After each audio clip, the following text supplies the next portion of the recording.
Hi friends, short ஃபிளிக்ஸில் இப்போ stream ஆகிட்டு இருக்கிற சேவேஜ் என்ற படம் எப்படி இருக்குன்னு பார்ப்போம். இதில் காலேஷ் தான் லீட் கேரக்டரும் இயக்குனரும், மியூசிக்கும் அவர் தான் போல இருக்கு. இவங்க கிரியேட்டிவ் எக்ஸ்பிரஷன்ற போர்வையில் ரொம்ப டிஸ்டர்பிங்கான கண்டென்ட்டை எடுத்து வச்சிருக்காங்க.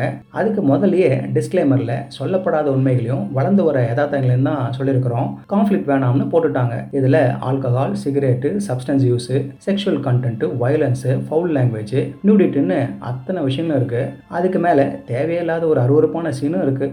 இதில் எதுக்கு அப்படி பண்ணேன்னு மட்டும் சொல்லிட்டு போகணும்னு கேட்டதுக்கு, இந்த துளசின்ற கேரக்டர் பேசுகிற வசனத்தை பாருங்க. நான் சுதந்திரமாக இருக்கணும்னு நினச்சேன். அவங்களுக்கு என்ன தோணுதோ அதை செய்யணும். எப்படி வாழணும்னு தோணுதோ அப்படி வாழணும். எனக்கு குழந்தை வேணாம், புருஷன் வேண்டாம், ஃபேமிலி சொந்தக்காரங்க யாரும் தேவையில்லை. முக்கியமாக உன்னை விட அந்த பொண்ணு எவ்வளவோ பரவாயில்ல, எக்ஸட்ரா எக்ஸட்ரான்னு போகுது. ஸோ இதை கேட்குற புருஷன் கிறுக்கா இருந்தால் சேவேஜாக மாறதுக்கான வாய்ப்பு இருக்குது. இந்த கதையில் வர பாரி கேரக்டரும் கிறுக்கன் தான். ஸோ அந்த கிறுக்கன் அதுக்குள்ளே 2 சம்பவம் முடிச்சுட்டு தான் வந்திருக்கிற மாதிரி தெரியுது.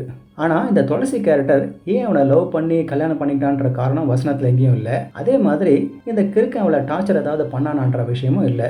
பாரி கேரக்டர் தன் மாமனார் கிட்ட பேசுகிற அந்த வசனத்தை கேட்டிங்கன்னா, reality is more brutal than what you திங்க்னு வர ஸ்டேட்மெண்ட்டுக்கு சரியாக இருக்குது. இதில் இந்த மாதிரியான நிறைய கேரக்டர்ஸுங்க இளமரவு காய்மரவாக இருக்காங்க. நாங்கள் பளிச்சுன்னு காட்டுறோம்னு காட்டியிருக்காங்க.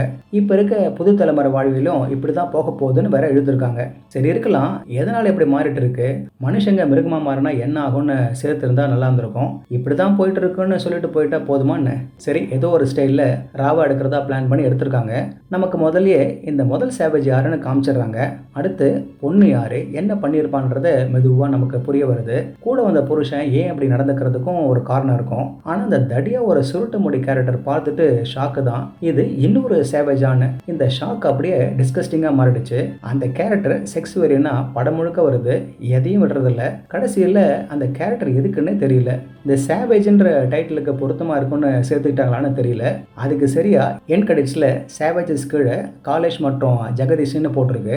இது அதுவா? இப்படி இருக்க அடுத்த கட்டமாக மிருகங்க கூட உடலுறவு வைக்கிறதுக்கு அனுமதிக்கணும்னு நிறைய பேர் கேட்டதா ஒரு எஃப்எம்ஆர்ஜி பேசுகிறதா வருது. அப்படியே இதுக்கான சட்டம் மற்றும் சமூக அமைப்புங்க எதிர்காலத்தில் மாறலான்னு வேற சொல்லி முடிக்கிறாங்க. மனுஷங்க சேம் செக்ஸுக்கு போராடும் போது இந்த லெவலுக்கு கூட போகக்கூடிய காட்டு மிராண்டிங்கன்னு இயக்குனர் வெறுப்பா சொல்றதா எடுத்துக்கலாமா? மிருகமாக இருந்து நடுவில் ஏதோ வரமுறைக்குள்ளே இருந்தால் பல விஷயங்களுக்கு நல்லதுன்னு மெஜாரிட்டிக்கு பட்டதால் இப்படி இருக்கும். இல்லை அந்த துளசி சொல்கிற மாதிரி மனம் போல வாழ்க்கைன்னா திரும்பவும் நம்ம காட்டு மிராண்டிகளாக தான் இருப்போம். ரோட்டில் எந்த சிக்னலும் இல்லாமல் நம்ம இஷ்டத்துக்கு போனால் என்ன ஆகும்? 10ஆம் சொல்ல வந்த விஷயத்தினால எந்த கிளாரிட்டியும் இல்லை. நம்ம ஊர்லேயும் இப்படி ராவா எடுத்திருக்காங்களப்பான்னு பெருமைப்படுறதானும் தெரியல. இந்த டயலாக்ஸும் அப்படியே சேம் செக்ஸு, ஸ்டஃப்பு, மெத்துன்னு அப்படியே போகுது. ஓகே ஃப்ரெண்ட்ஸ், இதே போல் இன்னொரு சுவாரஸ்யமான பட விமர்சனத்தோடு சந்திக்கிறேன். நன்றி.